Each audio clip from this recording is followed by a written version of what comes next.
할렐루야. 거룩한 주일 영상으로 각자 계신 가정과 처소에서 예배드리시는 우리 성도님들 모두를 우리 하나님 아버지께서 예배 가운데 만나 주시고 또 말씀 가운데 만나 주셔서 은혜와 평강 주시기를 축원합니다. 우리 옆에 앉아 있는 가족들과 인사합니다. 성령님께서 우리와 함께 하십니다. 매스컴을 통해서 접하신 바대로 설 명절 연휴 이후에 이 감염 확산세가 하루 3만 명이 훌쩍 넘어서 걷잡을 수가 없습니다. 오늘은 거의 4만 명에 육박한 그런 감염 확산이 일어나고 있습니다. 그래서 누구의 잘못도 아니고 또 그 누구도 예외일 수가 없는, 누구든지 언제 어디서 감염될지 아무도 모르는 상황이 현재 상황입니다.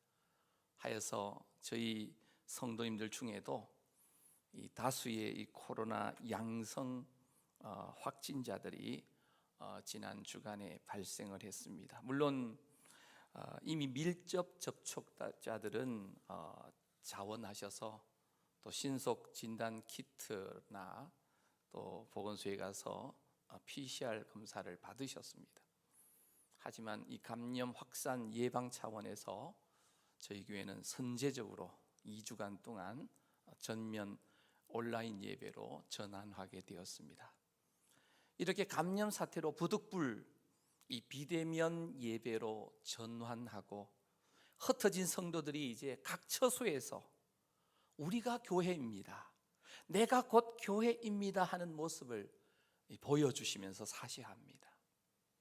행여 이제 감염 진단을 받으시고 치료받으시면서 회복 중에 계신 분들은 누구도 예외일 수가 없는 그런 이 확산 상황이기 때문에 절대로 다른 사람에게 미안해 하시거나 또 힘들어하지 마시고, 누구의 책임도 아니기에 주님이 주시는 참된 평안함으로 안정을 꼭 취하셔서 빠른 시간 안에 속히 완치되시기를 축복합니다. 그리고 모든 우리 성도님들께서는 감염으로 치료 중이신 분들을 위해서 한 마음으로 마음을 모아서 기도해 주시기를 간곡하게 부탁드립니다.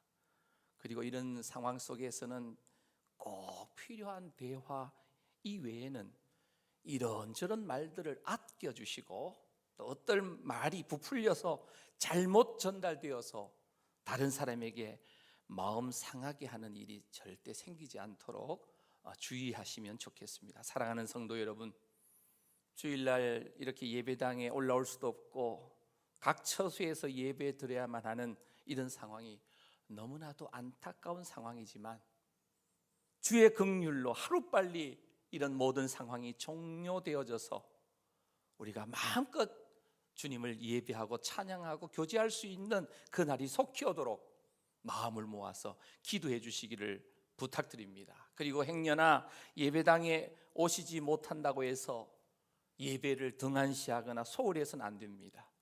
왜냐하면 성도님 한 분 한 분이 곧 우리가 교회이기 때문입니다. 우리의 신앙은 평소에는 잘 모르다가 위기의 때가 오면 진가가 드러나게 되어 있습니다. 우리들이 이 상황을 어떻게 지혜롭게 잘 대처하느냐 하는 것은 매우 중요합니다. 이것에 따라서 진정 하나님을 기쁘시게 하는 성숙한 성도인지, 또 성숙한 예수사랑 제자 공동체 교회인지를 우리가 알아볼 수 있기 때문입니다. 어떤 교회는 이 코로나 사태로 말미암아서 소위 교회 안에 말꾼 교인들이 이 코로나 출발이 누구로부터 우리 교회에 시작되었는지 탐정처럼 추적을 하고 이 말 저 말을 옮겨서 성도들이 그만 시험에 들고 힘들어지는 경우가 있다라고 우리 진구 목사님을 통해서 전해 들었습니다. 우리 송우교회는 또 모든 성도님들은 이런 때일수록 기도와 말씀에 집중해 주시기를 바랍니다. 60주년 성경 필사에도 적극적으로 동참하시고, 또 혹시 가까이 목장 식구나 또 성도들이 자가치료나 자가격리 중이신 성도님이 혹시 계신다면 작은 먹거리라도 장만해서 문 앞에 배달하면서 나누시면서 서로가 기도하면서 이 상황들을 잘 이겨내시면 좋겠습니다. 그리고 온 가족들은 한데 모여서 신명기 6장 4절부터 9절 이 쇠마의 말씀의 정신을 따라 온 가족이 날마다 말씀의 나눔으로 우리가 곧 작은 교회입니다, 또 우리가 교회입니다라는 사실을 깊이 인식하고 교회와 가정 모든 세대를 서로 이어가지고 신앙을 대물림하는, 계승하는 우리 송교회와 모든 성도님들 가정이 되시기를 축복합니다. 오늘부터 2월 한 달 동안 예수 그리스도의 신부된 이 교회에 대해서 우리가 묵상하려고 합니다. 모든 주일학교 예배와 또 목장 예배와 또 새벽 예배와 가정 예배에서도 동일한 이 교회라는 주제를 가지고 진행이 될 것입니다. 오늘 우리가 사는 이 시대를 이 철학적으로 포스트 모더니즘 시대라 이렇게 표현합니다. 기존의 어떤 질서와 권위에 대해서 도전하고 그 질서와 권위들을 해체해 버립니다. 그래서 절대자 신이나 절대 진리를 인정하지 않고 모든 것을 상대화시키려고 합니다. 사람들 마음속에 절대 진리가 없으니 혼란한 시대로 계속해서 이어집니다. 사람들이 도대체 어디로 튈지를 모릅니다. 상황이 급변하기 때문에 미래 예측이 불가합니다. 한 치 앞도 내다보기 힘든 상황입니다. 설상가상 이 포스트 모더니즘 시대에 코로나 팬데믹 사태가 터져서 이런 혼란함을 더욱 가중시키고 가속화시키고 있다라고 하는 사실입니다. 그래서 절대 진리이신 우리 주님을 믿는 이 교회 공동체마저 이 시대의 시대 풍조와 이 시대 혼란의 늪에 빠져서 헤매면서 헤어나오지 못하는 그런 모습을 보이고 있는 것이 현실입니다. 그리고 코로나 팬데믹 사태 속에 교회를 바라보는 세상 사람들의 시선은 그리 곱지가 않습니다. 교회가 마치 코로나 감염 확산의 원천인 양, 악한 영의 사주를 받는 세력들이 프레임을 씌워가지고 교회를 조롱하고 교회를 폄훼하고 교회 다니는 사람을 혐오하고 그들 스스로는 동성애를 합법화하려고 하고 그들이 이번 3월 9일 대선에서 권력을 차지하려고 날뛰고 애쓰는 그런 모습을 봅니다. 이런 때에 무엇보다도 한국교회와 성도들이 마음을 같이 해서 기도해야 되는데 그러지 못하는 것이 너무나 안타깝습니다. 우리의 마음을 더욱 아프게 하는 것이 바로 교회의 무기력함입니다. 세상에 대한 대응과 개혁과 교회 스스로의 자성의 모습 역시 더디기만 합니다. 이런 때일수록 우리 믿는 성도들이 정신을 바짝 차리지 않으면 더 혼란함 속에 빠져서 길을 잃고 헤매일 수밖에 없다는 것입니다. 베드로 사도가 베드로전서 4장 7절에서 이렇게 말했습니다. 우리 함께 베드로전서 4장 7절 말씀 읽도록 하겠습니다. 시작. 만물의 마지막이 가까이 왔으니 그러므로 너희는 정신을 차리고 근신하여 기도하라. 아멘. 여러분들, 이런 만물의 마지막이 가까이 왔을 때, 이런 혼란함이 있을 때에 우리는 정신을 바짝 차리고 진리의 말씀에 집중하면서 근신하면서 기도해야 될 줄로 믿습니다. 아무리 세상이 혼란스러워도 여전히 주님의 몸된 교회는 이 시대의 유일한 희망입니다. 믿습니까? 비록 교회가 공동체로서 때로는 연약함이 있더라도, 우리의 부족함 때문에 고통이 있고 교회 안에 갈등이 있더라도, 또 세상이 교회를 보면서 냉소적인 반응을 보인다고 해도 여전히 교회만이 이 땅의 유일한 소망입니다. 믿습니까? 그렇다면 교회가 무엇입니까?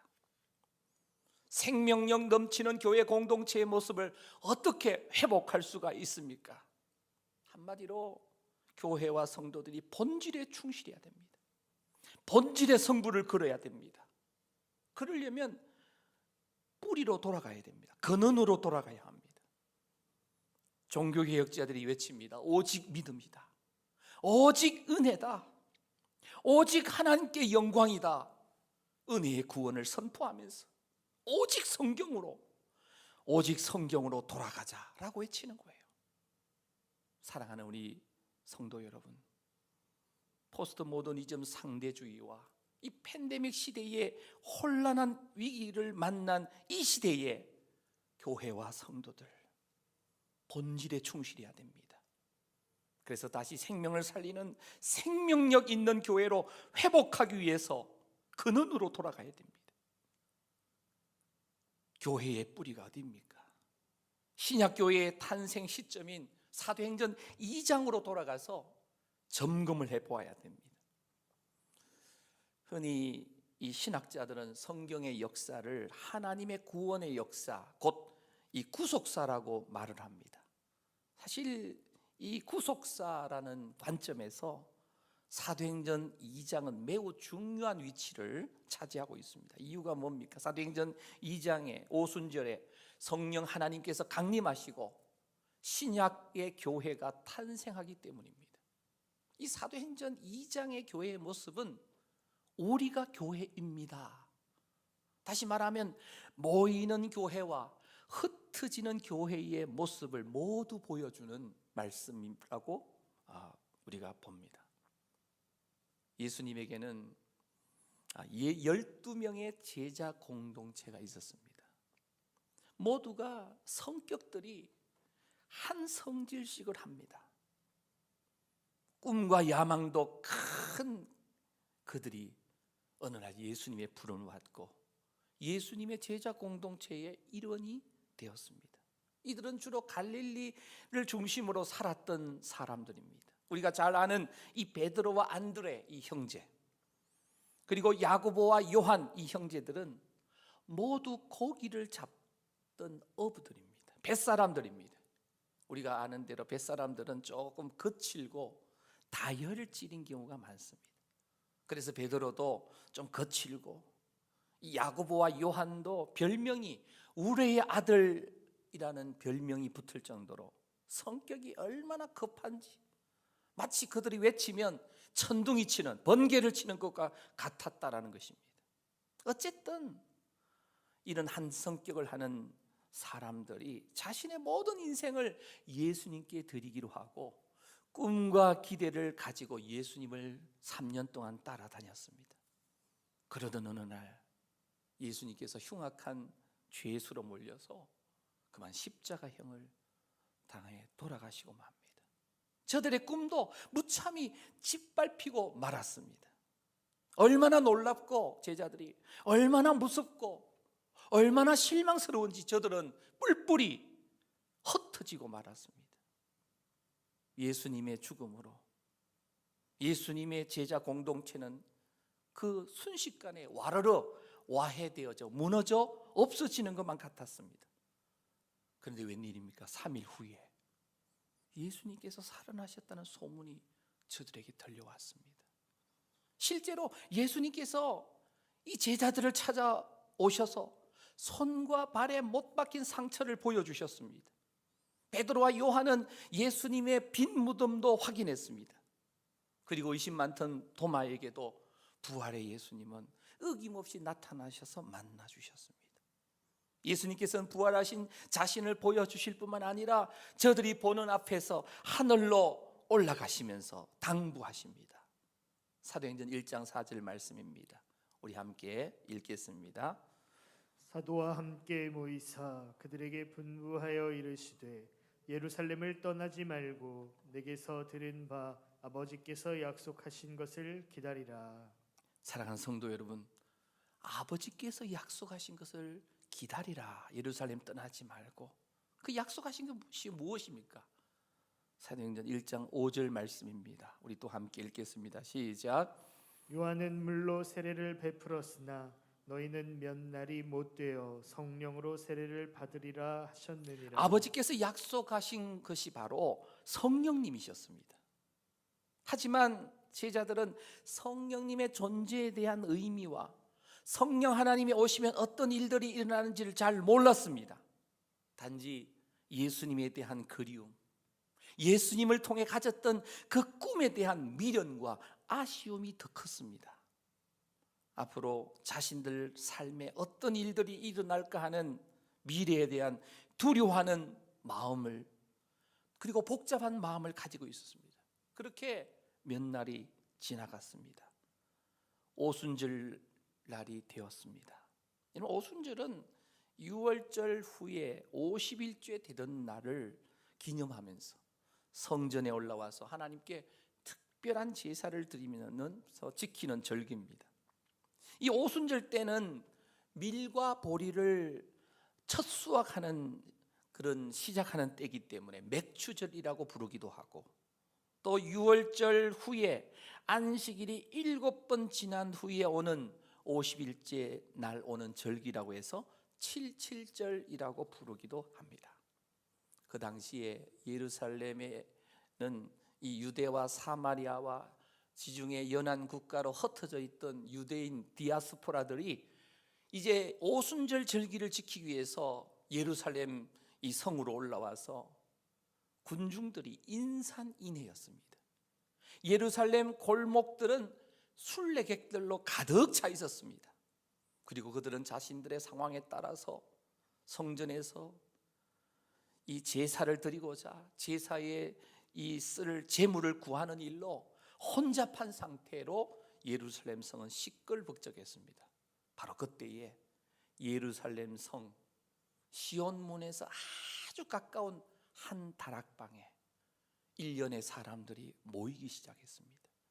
그들은 바로 예수님의 제자들, 그리고 예수님의 어머니 마리아, 그리고 예수님의 육신의 동생들, 그리고 예수님을 기억하는 사람들이 그 다락방에 모였습니다. 모인 사람들의 수는 120명이었습니다. 저들이 모인 이유는 단 하나로, 성천하시던 날 예루살렘 떠나지 말고 내게서 들은 바 하나님 아버지께서 약속하신 것을 기다리라, 즉 성령을 기다리라고 하는 예수님의 약속 때문에 저들이 모였습니다. 정말로 저들은 다락방에 모여서 간절하게 기도했습니다. 그런데 놀라운 일이 일어납니다. 오늘 본문 2절 3절 말씀을 우리 함께 읽도록 하겠습니다. 시작. 호련히 하늘로부터 급하고 강한 바람 같은 소리가 있어 그들이 앉은 온 집에 가득하며 마치 불의 혀처럼 갈라지는 것들이 그들에게 보여 각 사람 위에 하나씩 임하여 있더니. 아멘. 사랑하는 성도 여러분, 각 사람 위에 임한 것이 무엇입니까? 호련히 하늘로부터 급하고 강한 바람 같은 소리와 함께 그들이 앉은 온 집에 그 소리가 가득했는데, 마치 불의 혀처럼 갈라지는 것들이 그들에게 보이는데 각 사람 위에 하나씩 임하여 있다. 뭡니까? 성령님이십니다. 예수님께서 예루살렘 떠나지 말고 기다리라고 당부하신 바로 그 성령 하나님이 찾아오신 것입니다. 강림하신 겁니다. 성령님은 영이시니까 눈에 보이지 않으셨습니다. 하지만 성령님이 강림하신 그들에게는 놀라운 변화가 일어났습니다. 어떤 변화입니까? 오늘 보면 4절 말씀입니다. 우리 4절 말씀 또 같이 읽겠습니다. 시작. 그들이 다 성령의 충만함을 받고 성령이 말하게 하심을 따라 다른 언어들로 말하기를 시작하니라. 그들이 다른 언어들로 말했다라고 말합니다. 다른 언어들, 외국어로 말을 했다라고 이야기합니다. 11절 말씀에 보면 우리가 다 우리의 각 언어로 하나님의 큰 일을 말함을 듣는도다 하고, 하나님의 큰 일을 말함, 이 말이 무슨 의미입니까? 바로 복음을 선포하는 것입니다. 복음을 선포하는데 자신들이 쓰는 언어로 들려지는 겁니다. 귀에. 이 본문 이 9절부터 11절 그 내용을 읽어보면 이 각 언어를 쓰고 있는 그 민족들의 명단이 나와요. 바데인, 메데인, 엘람인, 메소포타미아인, 유대인, 그리고 갑바도기아, 본도, 아시아, 부르기아, 밤빌리아, 애굽, 리비아, 그리고 로마인, 그레데인, 아라비아인, 약 15개국 다양한 곳에서 다양한 언어를 쓰는 자들이 예루살렘에 오순절 절기를 지키려고 모였는데, 그들이 복음을 말하는데 15개국어 외국어로, 요즘 표현을 하면 동시통역이 되는 거예요. 놀랍게 모두가 다 알아들었다는 사실, 정말 신비롭고 놀라운 일입니다. 어떻게 이런 일이 일어납니까? 여러분, 창세기 11장에서 인류가 번성했을 때 다시금 그들은 하나님께 대항합니다. 하나님께 그들은 대항하면서 바벨 신도시를 건설하려고 하고, 그 랜드마크로, 상징물로 바벨탑을 높이 쌓다가 하나님의 진노의 심판을 받아서 그만 바벨탑이 와르르 무너지게 됩니다. 그 결과로 하나였던, 한 언어를 썼던 인류가 전 세계로 흩어지면서 다른 언어를 사용하면서 민족이 갈라지게 돼, 나뉘어지게 되는 거예요. 그래서 언어가 갈라지면서 민족과 민족 사이에 높은 문화의 장벽들이 생겨나고 언어와 마음이 소통되지 않는 갈등을 경험하게 되는데, 지금도 나라와 나라들은 계속해서 갈등과 분쟁이 끊이지 않습니다. 전쟁을 이 눈앞에 두고 있는 그런 분쟁 지역도 있습니다, 우리나라를 비롯해서. 그런데 사도행전 오늘 본문 2장에서 성령님이 강림하시니까 인류 역사상 처음으로 그들이 사용하는 이 다른 언어, 외국어임에도 불구하고 한 마음이 되어서 같은 복음의 메시지를 듣고, 민족과 언어의 벽, 문화의 벽, 유대인과 이방인의 이 벽, 이것을 초월하여 하나의 공동체를 형성하게 되었는데, 바로 이것이 교회, 신약 교회 공동체의 출발 지점이라는 거예요. 자신들의 입에서 나오는 말들이 하나님의 큰 일임을 안 저들은 다락방에 더 이상 머물지 않았습니다. 아니, 더 이상 다락방에 머물 이유가 없었던 것입니다. 이미 예수님께서 약속하신 그 성령을 받았기 때문에 그들은 밖으로 나왔습니다. 마음속에 주체할 수 없는 기쁨이 충만해서 얼굴이 붉게 상기되어 있었습니다.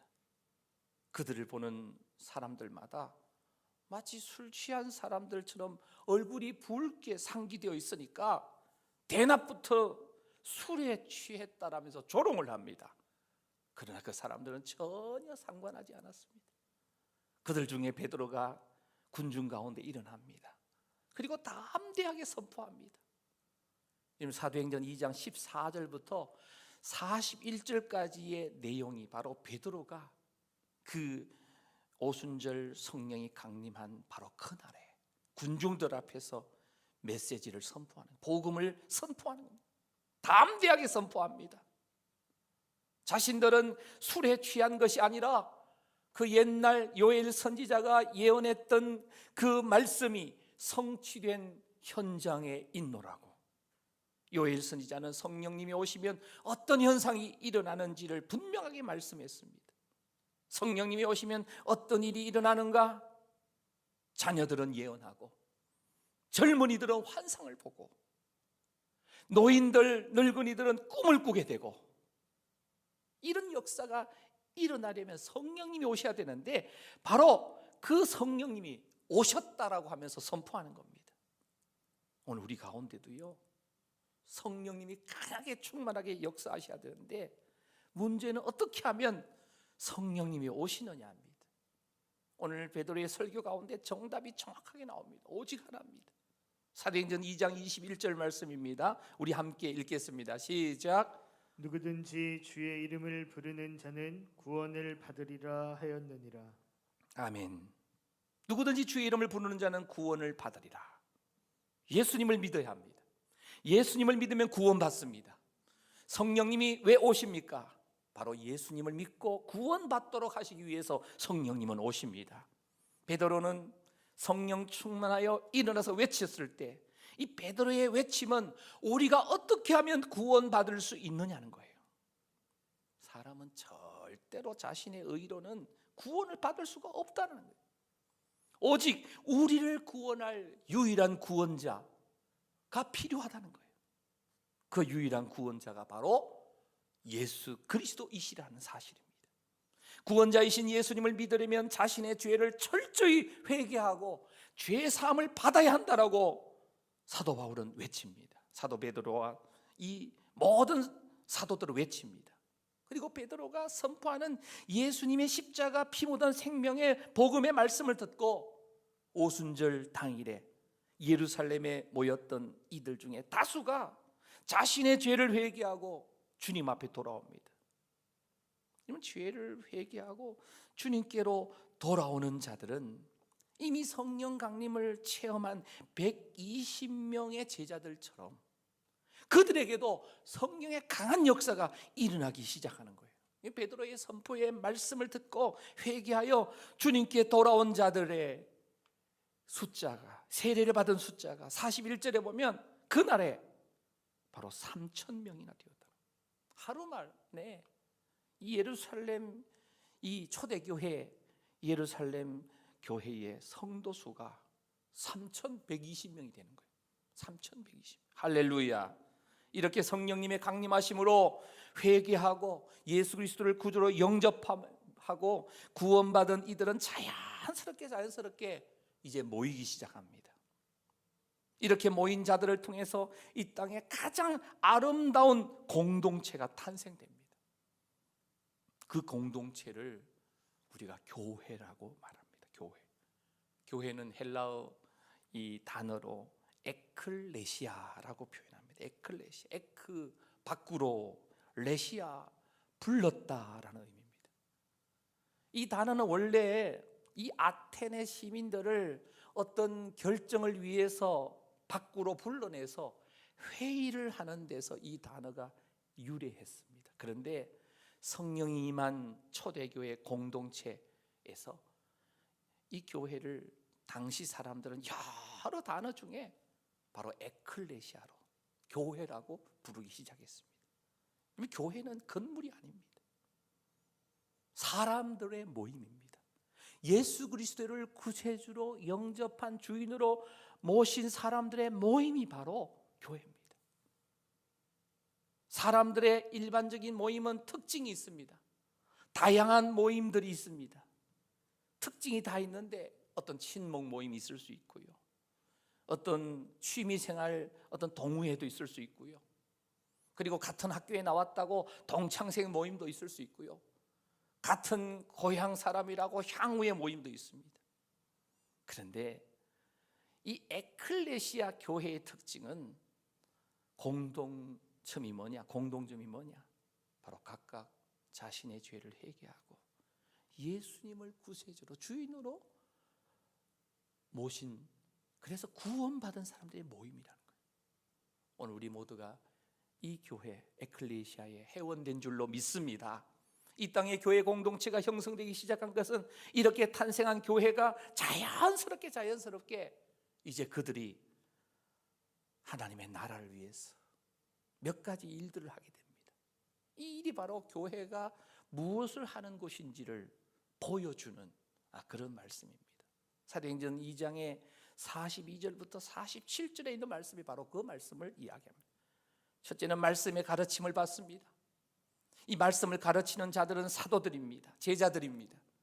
예수님으로부터 받은 말씀들의 참 의미를 깨닫게 된 제자들이, 그들이 회개하고 구원받은 사람들에게 말씀을 가르치기 시작한 겁니다. 두 번째 42절에 보면 오로지 기도에 힘썼습니다.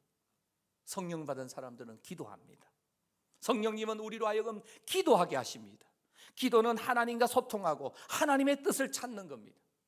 성령님이 임한 자들은 기도하지 않을 수가 없습니다. 성령 받은 자들은 반드시 모여서 기도하게 되어 있습니다. 그리고 세 번째는 42절에 떡을 떼며 교제합니다. 신앙생활에 교제가 매우 중요해요.